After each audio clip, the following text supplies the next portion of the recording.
मैं इस माइक्रोवेव का उपयोग ये देखने के लिए करने जा रहा हूँ कि मेरे नाजुक छोटे हाथों में 600 एम्पियर की शक्ति रखने पर कैसा महसूस होता है। सैकड़ों एम्पियर बनाने के लिए मुझे इस माइक्रोवेव से बिजली के घटकों को सावधानी पूर्वक निकालना होगा। मैंने तुरंत मरने वाले कैपेसिटर से बचते हुए हाई वोल्टेज ट्रांसफार्मर को सुरक्षित रूप से निकाल दिया। आप जानते होंगे कि इस चीज को बॉक्स से निकालकर छूने से आप एक अलग दुनिया में पहुंच जाएंगे, इसलिए मैं ऐसा नहीं करूंगा और नहीं आपको ऐसा करना चाहिए। लेकिन अगर आप इसे अनप्लग करते हैं और कोर पर पीसना शुरू करते हैं, बेस प्लेट को हटा दें और फिर कॉइल को बेरमी से हटा दें।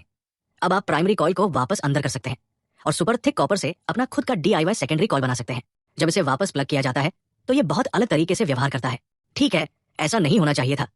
पहले ये दर्द से चीखता है, लेकिन फिर इसमें से सैकड़ों एम्स भी निकलते हैं।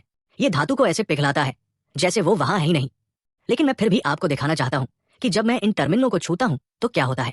मैं ऐसा इसलिए करना चाहता हूं क्योंकि वास्तव में इस बैटरी की वजह से जब इसे सही सर्किट में धकेला जाता है तो ये लगभग किसी इंसान के दिल को रोक सकता है।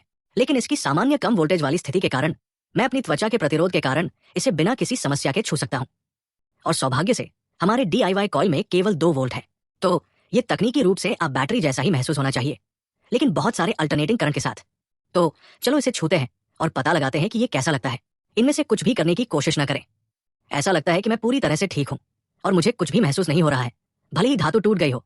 एक ही रास्ते पर बहुत ज्यादा बिजली प्रवाहित करने से ये चिंगारी निकलती है, तो कम वोल्टेज पर सैकड़ों एम्पियर का अनुभव ऐसा ही होता है। कुछ नहीं,